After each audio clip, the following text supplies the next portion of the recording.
I'm curious how defenders of the Israeli government is going to justify the Israeli government creating hundreds of illegal settlements in the West Bank, Israeli terrorists killing Palestinians and taking their land, and the IDF protecting the Israeli terrorists, helping them take land from Palestinians.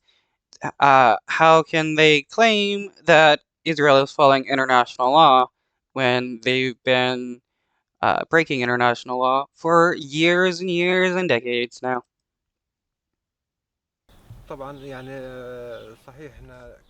Saadat Ghraib's home resembles a prison. It's surrounded by this monster's metal fence and suffocated by illegal settlements built on his ancestral land. Yeah, illegal settlements that the entire UN agrees are illegal under international law. When he was born in this very house, none of them existed. They were built when he was a child, he says, and illegal settlers have tried everything to drive him out. If one of the settlers saw my daughters, he would strip naked on the balcony. Saadat says he has been imprisoned and beaten several times by the Israeli army, who provide protection for the settlers. Yeah, how messed up. If a Israeli terrorist attacks you, you can't really do anything because if you try to defend yourself, you got more Israeli terrorists, the IDF, killing you. One incident still haunts him. The settlers attacked our house, throwing stones and shouting. My little girl was 5 years old. She was terribly. Wait a minute. Okay, so the IDF is justified in murdering Palestinian kids when they throw rocks at them. So the dude should have the right to self-defense against Israeli settlers and be able to shoot them for throwing stones. Though, in any reason, he should be able to have the right to self-defense when he has a group of people terrorizing him. That is terrorism. Terrified. From 8 in the evening until 2 in the morning, she was crying and unable to sleep. She was in my arms, and I couldn't make her feel safe.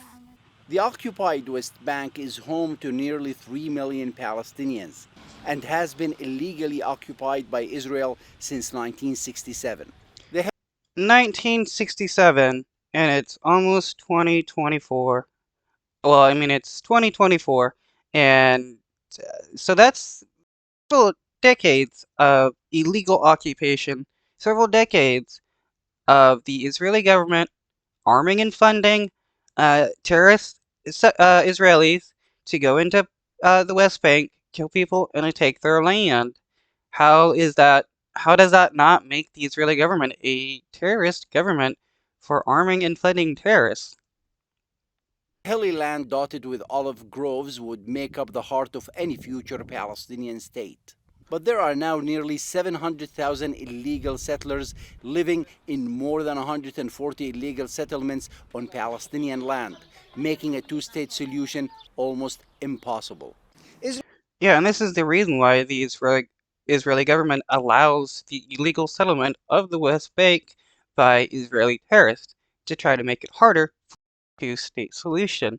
That's another reason why Bibi has been helping Hamas get funds because he uses Hamas to help prevent a two-state solution.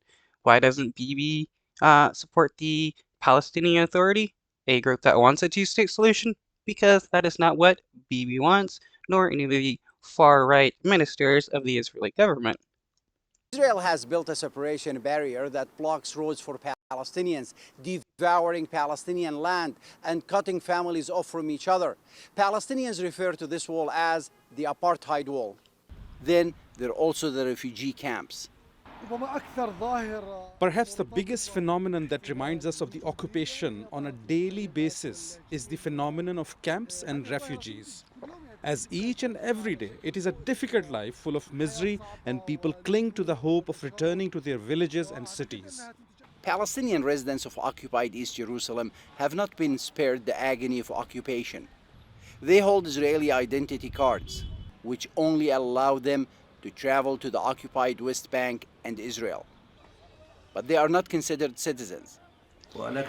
They are not considered citizens, so Palestinians in occupied Jerusalem are second-class citizens. How messed up is that in a supposedly democratic nation, they still have second-class citizens? We live under the laws of occupation.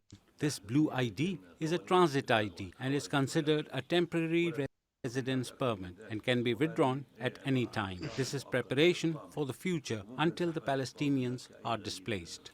Saadat said Can we stop pretending that like the Israeli government is somehow some kind of free nation where people can live freely?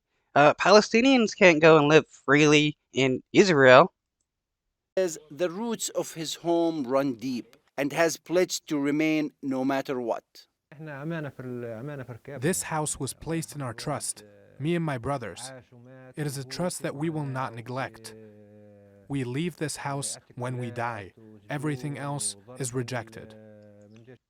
And Israeli terrorists will continue to try to uh, make him leave his home or will attempt to kill him so that they can take his land. Because when you listen to Israeli settlers, they speak like they're Nazis, and they speak about Palestinians like they are animals, and that the land that the Palestinians live on in the West Bank belong to the Israeli settlers because God. It shows they're kind of insane when you literally believe you get to murder people because your fairy tale God told you that land belonged to people of your ancestors in the past, not even you yourself. But without international protection, Saadat and his family could face the same fate as so many other Palestinians, left to fend for themselves under the brutal